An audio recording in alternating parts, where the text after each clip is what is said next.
Merry-Go-Round is generally a pretty good film. There's one scene that I really didn't like, but it is a spoiler, so I'll mention that towards the end. But in general, I thought it worked really well. This was released in 2022. It's directed by David Weaver and written by Robert Tate Miller, and it stars Amanda Schull as Abby and Brennan Elliott as Luke.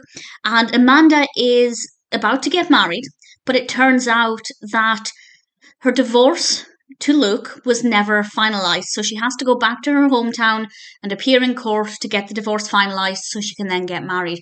But obviously, when she goes back home and meets with Luke, there is something lingering between them, and it's all about wondering what could have been, and ultimately who she's going to end up with by the end of the film. It's predictable in a lot of ways, but there's something that's revealed that I didn't see coming, and I won't spoil it, I won't say what it is, but the point is that it's a very well-written narrative that's got a really steady pace to it, and some very well-written characters, and really good performances, and an element that's not completely predictable. So that part of it I thought worked really well, and the actual merry-go-round title comes from, as you can imagine, this beautiful, beautiful merry-go-round. And part of this takes place at the summer fair, and the merry-go-round features at least twice, maybe 3 times, and I really liked that because I hadn't expected it. And the summer fair scenes are really beautiful and really good fun. We have various different settings throughout to keep things visually engaging and moving forward, and ultimately it's a really, really good, really enjoyable, not completely predictable film. But, as I said, there is one scene that really irritated me, so I will discuss what that is in a moment. But to sum up, first of all, Merry-Go-Round is a nice story with some likeable protagonists. The romantic aspect is very well done. The on-screen chemistry is very believable. The pacing of the narrative is enjoyable.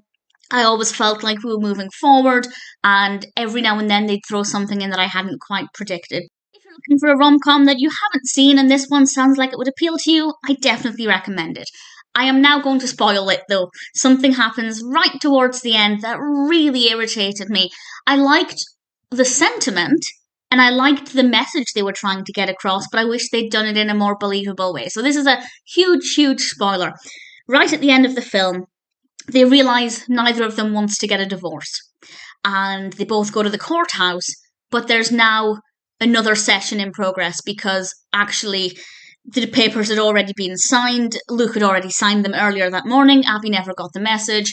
The court has moved on. Now, in fairness, if they'd scheduled the court session for that time, I don't know if they'd actually would have had another court session, because they both barge into the court just as the judge is speaking to the room. Let's discuss whatever we're here to discuss. Now, to be fair, if that time slot had been scheduled for discussing the divorce, then I don't think they would have been able to reschedule something else for that time anyway. So in theory, that bit's unrealistic in itself. They would have just had the free time, I guess.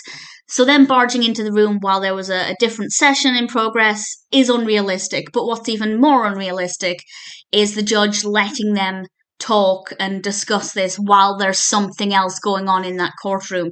So that kind of irritated me because it just wouldn't work. I know it's meant to be this big romantic gesture of both of them rushing into the courthouse, but there are so many things incorrect with that scene. First of all, if that was the time they were meant to be discussing the divorce and signing the papers, then that room should have been empty. There should have been nobody there at all. And then, obviously, if they had by some bizarre way managed to schedule another court case for that time slot within a couple of hours' notice, there's no way the judge would have let them interrupt it. So I had a big problem with that, but bearing in mind the whole scene lasts probably less than 5 minutes, it doesn't spoil my overall enjoyment of the film. Definitely not a bad film. Merry-Go-Round is one that scene aside, I really enjoyed.